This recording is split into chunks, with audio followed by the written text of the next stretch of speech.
Dr. Evans back there is the CEO, and let me go ahead and bring up his slide now. He's also my father and the inventor of this technology.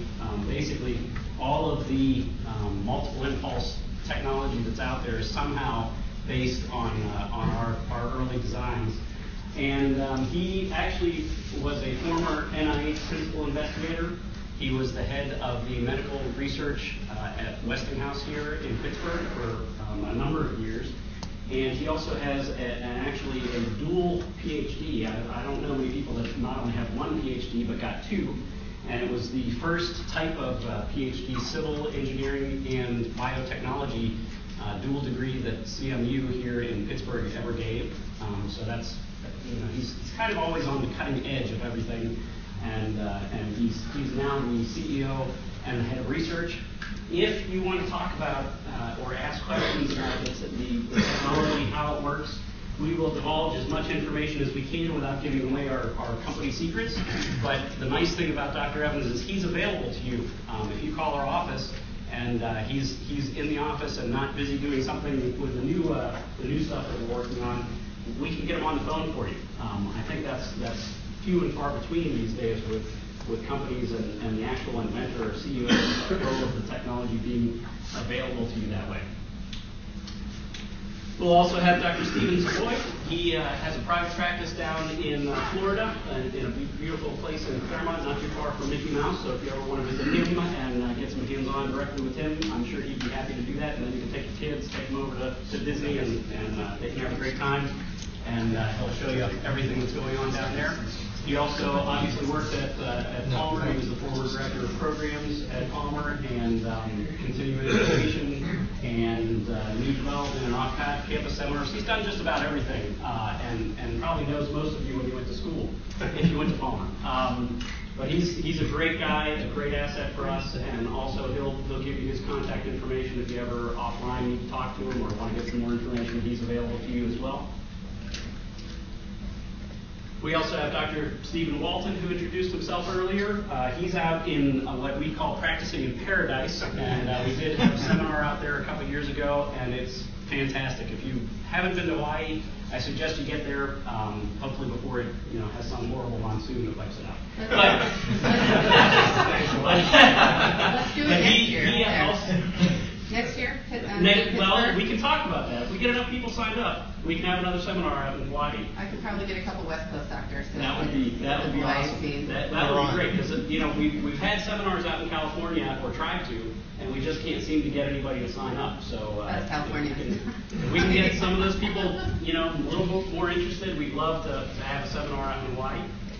He also worked at Cleveland Chiropractic College, and he was basically the chairman of chiropractic principles and practice department, and he has a wealth. You will find out an amazing wealth of knowledge, and also books that have been printed in hundreds of years, I think, in his house.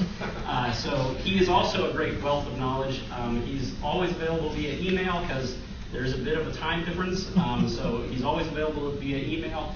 And I'll also talk about our forums, and he's also very avid at watching the forums, and there's a special place just for you doctors. If you registered on the forums, I can give you access to the PulStar Doctor Only area, where only you guys get to go and talk about things. And it's a great place to ask questions. It gets questions out there that maybe other people had thought about asking but didn't want to, and so you can really have a lot of feedback there as well. We'll also have Dr. Mangino. He's going to talk a little bit about basically marketing the PulStar in and outside of your practice. We find that a lot of doctors put the PulStar in place. They find that it works really well with their patients, and it also basically immediately becomes a great referral source. But I don't think they always take full advantage of that and use it to their fullest extent in marketing the new system. So you guys are different. Very, very different than everybody in your field, and you need to make them aware of that. You're not necessarily better. I don't want to say, go out and bash the other techniques that people are using.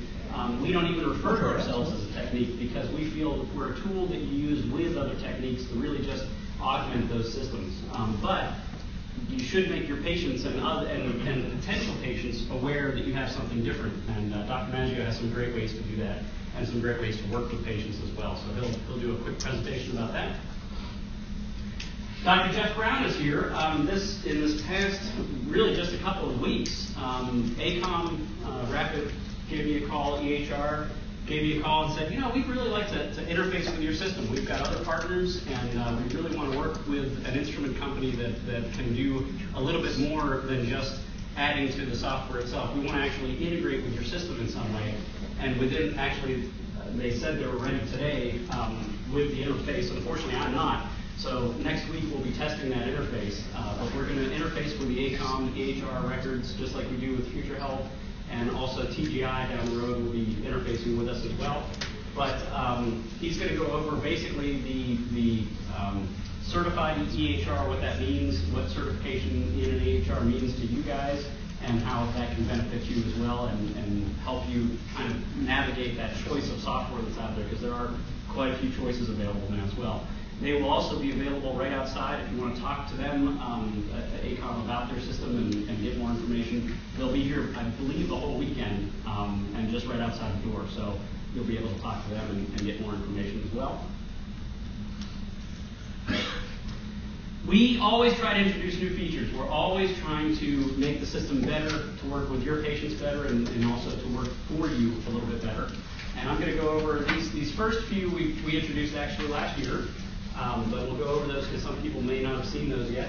We've added a different screen display layout where we show intersegmental bar changes. And really, that's what we have used for quite a long time for the auto select feature of the system. But now we actually show that to you graphically. And it goes from red bars being there's a problem at this joint space to green bars, you've resolved that problem in the post-analysis. What we feel it does is not only give you a little bit better idea of where the problem is, because we may have chosen C2, but was the problem between C1 and C2 or C2 and C3? Because it's a joint problem. It's not the bone itself isn't moving, it's the joint isn't moving. So we need to find out what joint that is. So now we've really shown you exactly where that problem point is and then show you the resolution of it. What's nice about that is that it also works for the patients as well. A lot of doctors were saying, well, sometimes when I get a new patient, I get a really erratic pre-analysis, and even after I've adjusted them, it's still fairly erratic. It's not calming down yet. And that's true. New patients takes 3 or 4 visits till their patterns start to calm down and become what we call normalized. So it was kind of hard to explain, hey, in that post it looks like things are bigger or things are different from that line, and it became a little bit of a problem for you guys to explain. Now you can actually basically just look at these red bars and say, see all the red in the pre and see how we've gotten rid of most of that, but we still have a few problems here. You need to come back and we'll take a look at those on the next visit. And the patients immediately begin to understand that, and they start looking for red and green, and it's kind of helps augment the capability of this visual system for your patients so that they can track their information as well right in real time. You have to do less explanation after those first couple of visits, and they become very involved in their healthcare as well. We added a timer. When we made the system full screen, we got rid of the clock in the upper right-hand corner of the computer system, and a lot of doctors were like, I like kind of having an idea of how long I've spent with the patient. Now this timer, it's in minutes, not seconds. I've had a couple phone calls. My timer's not working. After about a minute of on the phone, they go, oh, wait, yes it is. Everything's fine. So it is a minute timer, not a second timer. Keeps those minutes available for you. And just is another way that you can kind of track what's going on and make sure that the system is working for you in your practice the way you want it to. We also added a number of, basically a calculation of the number of impulses that you've had for the entire visit. We used to just calculate the number of impulses for the current adjustment phase for that at that time period. Now we basically run those all up for you for the whole visit. At 2,000 impulses, there is a duty cycle for the impulse heads. Around 2,000 impulses, it's probably a good idea to try to get back into that cooling handle on the side of the PulStar. If you're not aware, there is a fan that blows out of the side of the PulStar. That's not for the box. That doesn't cool the box.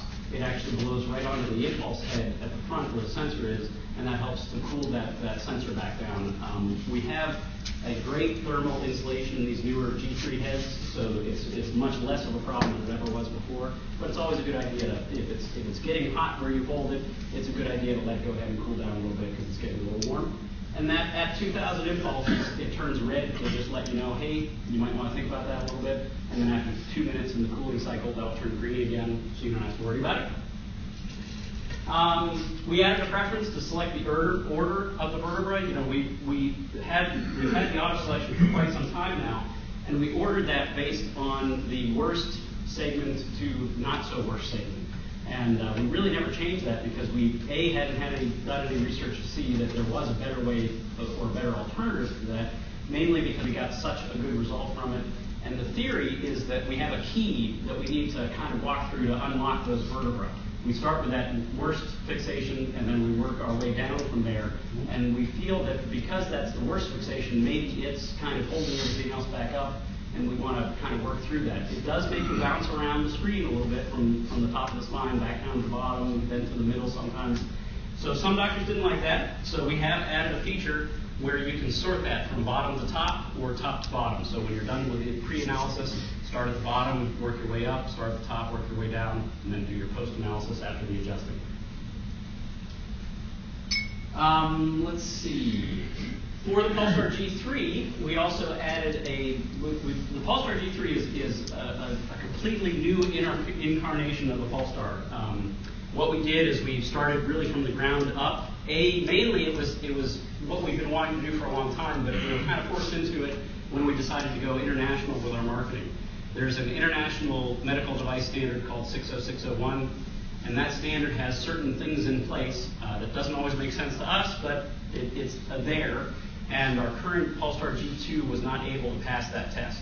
So we decided, okay, we're going to redesign the PulStar, and this is our chance to kind of start from scratch. So we took the PulStar and redesigned everything, and part of that redesign was going to a true USB interface, full USB. And in doing so, we said, okay, well, we should be able to make this firmware update available in the field. Just like you update your routers, those of you that have wireless routers, or even like your computers, the BIOS update for Windows or the ADFI updates that Apple does for their systems. That's basically a firmware update.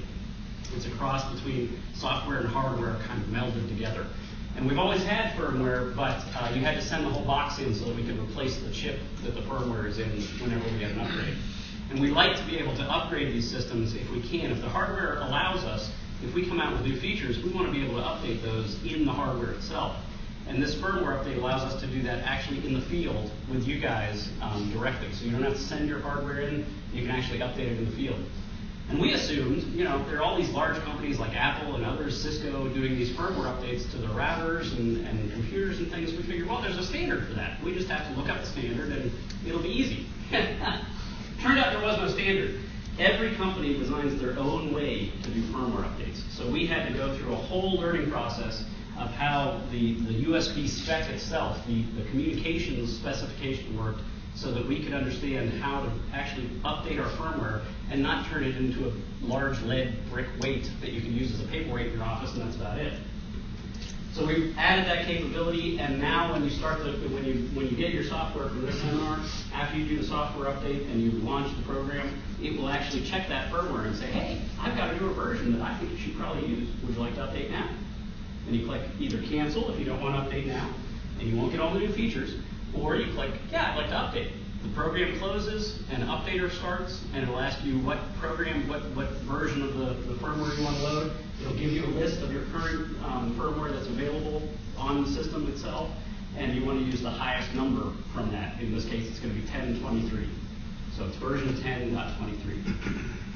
It takes about 10 minutes, but it's slow because what we do is we sit there and we check every line of code and verify that when we put it in there, that it's in there, and when it restarts the system, it's going to restart the PulStar, and like I said, not create a big paperweight for you. So there is a little bit of a delay there, but it's worth it, let me tell you. And it'll update, and that way we can get you, as long as the hardware can perform, can handle the update, we'll be able to update the system for you in that way, right in the field. So you'll get the latest and greatest of all the hardware changes, all the software changes, everything right there in the field. We've added for this year on the PulStar G3, once again, most of our development of PulStar G2 software and firmware from previous is now halted. We will continue to maintain those systems for as long as you own them and as long as we can maintain them. We have generally a 7-year